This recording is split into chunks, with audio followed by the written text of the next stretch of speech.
money doesn't matter. They're all just money hungry. They're greedy. The 1% has money, and so inherently they're bad. What I would say is question something there. If money is a tool, it's an instrument. Why are you giving all the tools to somebody else? Mm.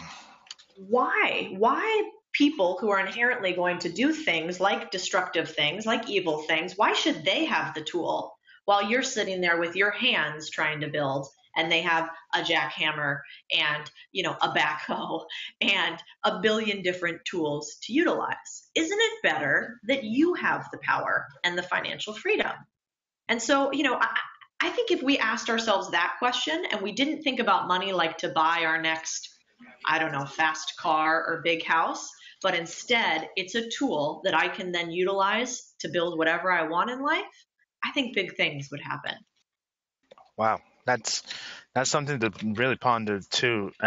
Because because basically, we can use it to change the world. If we want to. It's just we have to work our way out of that mindset to get to the point of where we see money as a tool, and we need to make more of it, but doing what we love and making money the right way to get to that place so that we can make a difference in the world.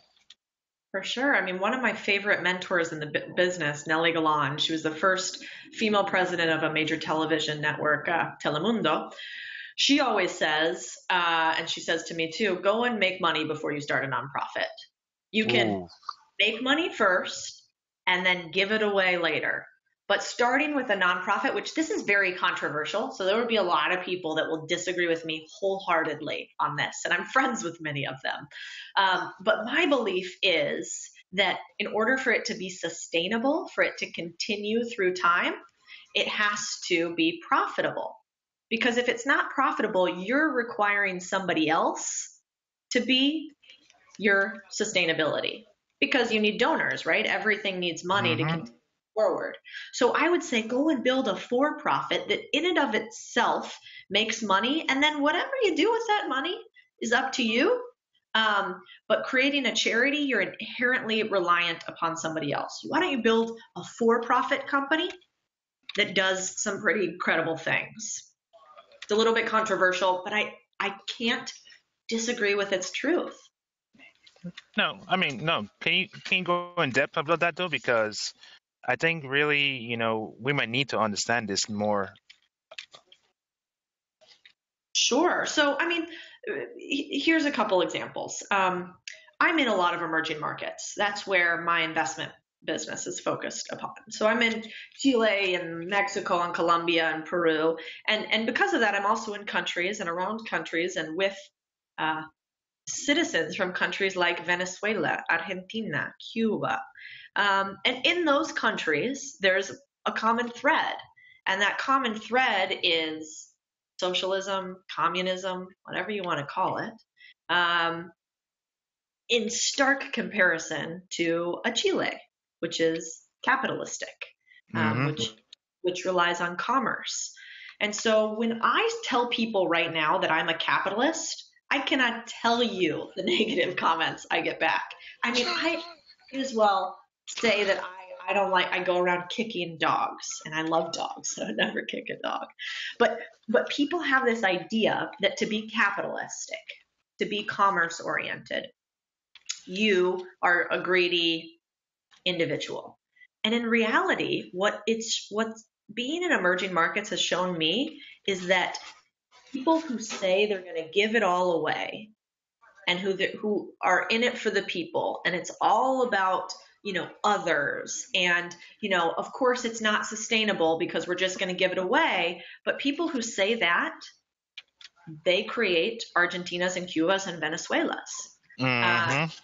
Because if it's not built on something that's profitable, you eventually run out of money, right? You have X to spend, and then you give it all away, but you're not refilling the X. And so you don't have anything to keep giving away. As opposed to like a Tom's model, like the shoes, where his company is built with a sustainable component. He gives away a pair of shoes for every pair that he sells. That I can totally get on board with. But I really think before you go and build a straight charity, go make some money, learn how to do it, create something sustainable, and then align it with a cause that you care about. Awesome. That's really awesome. Now, of course, since you mentioned travel, we get to ask this question. How did you get into traveling? And I noticed that you travel every week, though. So, what led you to get into traveling, and why is it important for us as entrepreneurs to at least spend an extended period of time in a foreign country?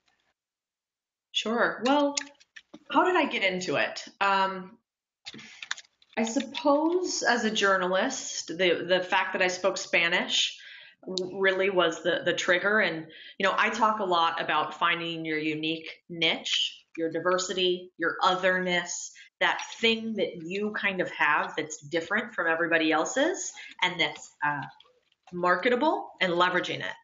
And for me, that otherness is I speak Spanish. I understand, let's say, the Mexican economy because I grew up right by it. And I'm in an industry like finance where there's not that many Spanish speaking Latinos. There's even less Latinas. So I leveraged that diverse niche of mine to jobs and titles that I probably would not have had otherwise. I'm a public school kid before I went to Georgetown and all of that. And my father didn't get to go to college. So um, I was able to travel because I found this unique niche that was needed and allowed me a lot of flexibility because I had something that everybody else didn't have. And we all have something like that. It's just whether we want to spend the time diving into what exactly it is. And if we don't feel like we have it, you can create it. You can learn Spanish, you can learn a different language, you can learn computer programming. Just whether what you want to spend the time doing that instead of watching TV. Like I don't own a TV. So that's how I started. And then I travel pretty much every week now because I'm doing investor meetings almost every week, or running around speaking, meeting with clients and prospects, or building out my team of other people who do the same thing. But to be honest, it's hard. I mean, talk to any consultant who travels weekly. It's not a vacation. It's just not. It's Hmm. office with airport delays and 9-hour red eyes and all of that. I have a belief and a focus in making every day the most interesting day it can be and leveraging every minute. So I do fun stuff all the time while I'm traveling. But after traveling like this for 10 plus years, I don't know that that's the goal. I think you should absolutely travel to open your mind up, whether that's traveling to areas inside of your city you've never been to, in different Hmm. economic circles you've never been to, in different churches that you've never been to, or whether it's traveling internationally. I think the biggest thing is like eyes open, get curious, and try to break out of your everyday routine, even if it isn't flying like me to Chile every week. Oh yeah, definitely. And I'm definitely happy that you've been to Chile a lot. I mean, yeah, I really love that country a lot, and of course, but I'm gonna do something a little different. I know you host a podcast, and I'm going to allow you to ask me a question, but I'm going to allow you to ask me in Spanish All so right. that so I can continuously, speak Spanish, and then you can translate per I se. didn't know you spoke Spanish. This is amazing. Okay, so what's my question for you? Well, pues, bueno, háblame un poco sobre tu experiencia en Chile. ¿Por qué estabas por allá? ¿Y en cuál ciudad? En Santiago, me imagino. No, no en Santiago. Bueno, pasé 3 meses en Viña del Mar, well, en Chile, pero los primeros 2 semanas fue en La Serena con un grupo. Y después pasé el resto de mi tiempo en la ciudad de Viña del Mar.